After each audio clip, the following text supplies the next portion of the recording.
Dunia kembali geger dengan suara lantang Indonesia di panggung internasional. Pada bulan September tahun 2025 ini, Presiden Republik Indonesia, Prabowo Subianto, berdiri tegak di mimbar megah Perserikatan Bangsa-Bangsa, New York. Panggung yang diisi oleh ratusan pemimpin dunia itu tiba-tiba hening, lalu bergetar oleh kata-kata yang keluar dari mulut Presiden kita. Bukan sekadar pidato biasa, tetapi sebuah seruan yang mengguncang kesadaran global. Dunia belum benar-benar merdeka.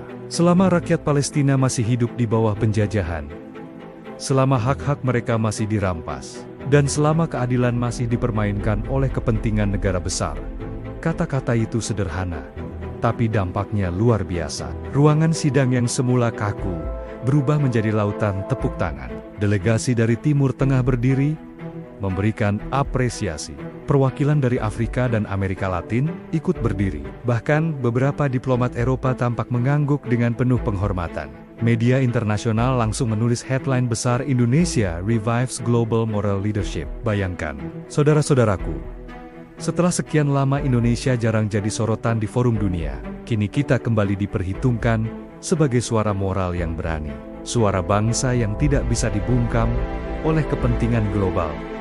Ingatlah, dukungan Indonesia terhadap Palestina bukanlah hal baru. Sejak era Bung Karno, negeri ini sudah konsisten menolak segala bentuk penjajahan. Bung Karno dengan lantang pernah berkata, selama kemerdekaan, Palestina belum diserahkan kepada orang-orang Palestina. Maka selama itu, Indonesia berdiri menentang penjajahan Israel. Konsistensi itu tidak pernah padam.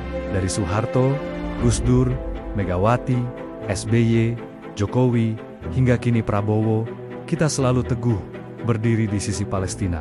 Namun kali ini berbeda, saudara-saudaraku. Prabowo mengucapkan dukungan itu di tengah dunia yang sedang bergejolak. September 2025, Gaza kembali terbakar. Ratusan korban sipil berjatuhan. Anak-anak, perempuan, dan orang tua kehilangan rumah dan tanah mereka. Dunia melihat, tapi banyak negara memilih diam. Dan justru di saat dunia bungkam, Indonesia tampil dan bersuara lantang. Dampak dari pidato ini langsung terasa. Negara-negara Arab menyambutnya dengan tangan terbuka, melihat Indonesia sebagai sekutu sejati yang tidak hanya pandai berbicara, tapi konsisten membela kemerdekaan bangsa lain. Potensi kerja sama energi dan investasi dari Timur Tengah kini semakin besar. Namun di sisi lain, negara-negara Barat mulai merasa resah. Beberapa media Amerika mengkritik Indonesia karena dianggap terlalu berani. Sementara Israel menanggapi dengan dingin, bahkan menuding Indonesia hanya mencari popularitas global. Dan Malaysia, nah, ini yang menarik. Malaysia yang biasanya paling vokal soal Palestina, justru harus melihat spotlight dunia jatuh pada Indonesia. Media Malaysia bahkan menulis Prabowo steals the spotlight at UN. Tentu saja, hal ini membuat panas sebagian kalangan di negeri jiran. Karena untuk pertama kalinya Indonesia berdiri lebih menonjol dibanding mereka di forum dunia. Bukankah ini luar biasa? Indonesia bukan negara adidaya. Kita bukan pemilik senjata nuklir. Bukan negara dengan ekonomi terbesar di dunia. Tapi kita punya sesuatu yang lebih berharga, nilai dan keberanian. Nilai yang diwariskan oleh para pendiri bangsa kita. Nilai yang tertulis jelas dalam pembukaan Undang-Undang Dasar 1945. Bahwa kemerdekaan adalah hak segala bangsa, dan penjajahan harus dihapuskan di muka bumi. Nilai itu yang membuat Indonesia berbeda, membuat kita dihormati, dan membuat suara kita bergema di forum dunia.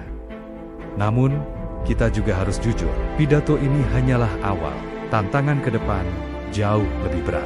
Apakah kita akan puas dengan tepuk tangan dan headline media, ataukah kita akan bergerak lebih jauh?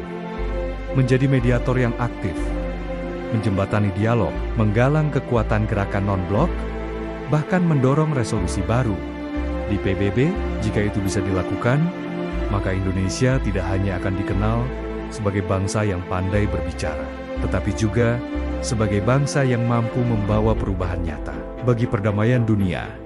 Dan disinilah letak pentingnya kita sebagai rakyat. Kita patut bangga, karena Indonesia akhirnya kembali diperhitungkan. Tapi kebanggaan ini tidak boleh berhenti di sini. Kita harus terus mengawal, memastikan bahwa suara lantang Prabowo bukan sekadar retorika, melainkan awal dari langkah besar Indonesia di panggung dunia. Indonesia punya kesempatan untuk menunjukkan bahwa kita bukan sekadar bangsa besar karena jumlah penduduk, bukan hanya kuat karena sumber daya alam, tetapi dihormati karena prinsip, konsistensi dan keberanian moral.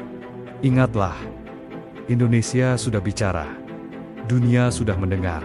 Kini saatnya kita kawal bersama, agar suara itu tidak hilang tertiup angin, tetapi menjelma menjadi kenyataan.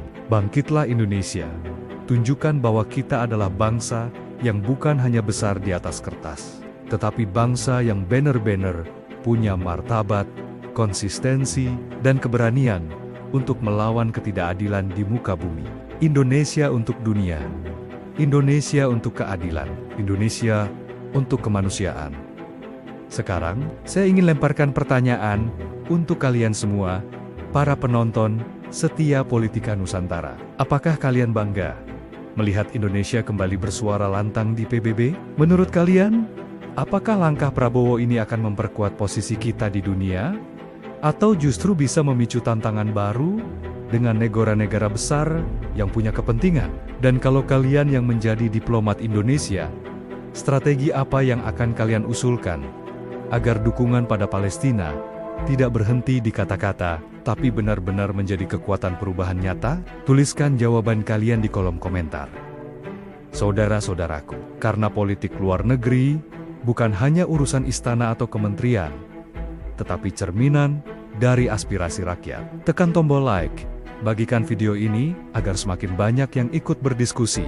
Dan jangan lupa subscribe untuk terus mengikuti pembahasan politik dan diplomasi yang membangkitkan semangat kebangsaan kita.